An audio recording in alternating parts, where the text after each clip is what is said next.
Just a few hours from now, that Rafah crossing on the southern end of Gaza bordering Egypt, we're told, will open up as one of the only escape routes for foreign nationals, including Americans, inside of Gaza to get out of harm's way. A Palestinian official confirms to NBC News that that will happen, but it's not clear how long it will stay open.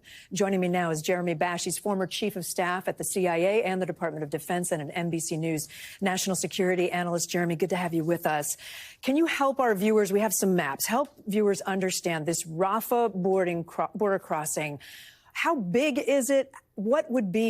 How hard would it be to get many, many people through that opening? Yeah, it's not very big. Imagine the size of like an NFL stadium with hundreds of thousands of people, maybe millions of people, or at least 1 million people trying to get in this area. Look at this map right here. You've got Gaza up here in the orange. You've got Egypt, a contiguous land border between Egypt and Gaza. This border crossing is the only land crossing that is available to Palestinians coming south through the Gaza Strip. Israel over here in yellow, there are 2 border crossings up north. But for the people of Gaza, when they get into Egypt, they're going to be obviously in a country that can take care of them, provide humanitarian assistance for them. All right, let's talk about reporting in the New York Times tonight that says that the goal of Israel's military goal, is to capture Gaza City. I think we have a different map. Gaza City is up in the northern part of the country. So walk us through that. If that is the goal, right in the middle of the evacuation zone, what does that mean? Sure. Again, here, Israel in green, Gaza in orange. At the north end of Gaza City, the north end of the Gaza Strip is Gaza City. The population is going to be evacuating south out of this red area, down into the orange area, and then ultimately, potentially, some of them will leave through Egypt. Although not yet, right? To be clear, right now it's just those who have foreign passports. That's right. And ultimately, there will be humanitarian support that will go in through the Rafah crossing from the green to the orange, and the population there will hopefully get some humanitarian relief. Israel's military objectives, Kate, I think it's important to note, is to try to isolate Gaza City and not to bulldoze the entirety of the Gaza civilian areas. Rather, they're going after specific targets. You can see here in the dark colors, specific areas where Hamas is assessed to have their command and control, where they're assessed to have their weapons caches, their rocket factories. And I think this is a very important point.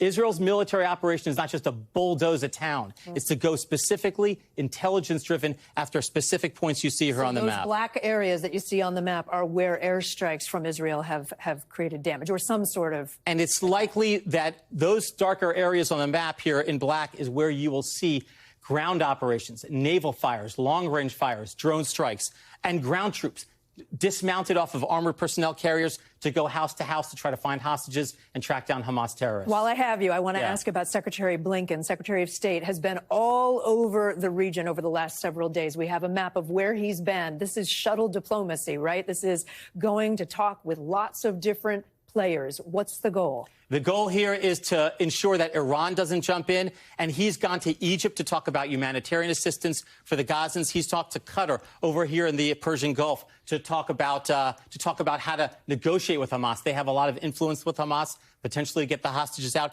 He's gone to the United Arab Emirates and to Saudi Arabia and to Jordan, other Gulf and Arab allies and partners of the United States. They actually work cooperatively with Israel. They do not want to see a wider war. But I think, Kate, it's important to note that if Iran jumps into this through their proxy Hezbollah in the northern part of Israel, up there at the top of that yellow area. That operates in southern Lebanon. That's right, in southern Lebanon, at the top of that yellow part of Israel. If Hezbollah jumps in, that will essentially be a war between Israel and Iran. That's why we've got our carrier strike group in the eastern Mediterranean, right near Israel, in that waterway there.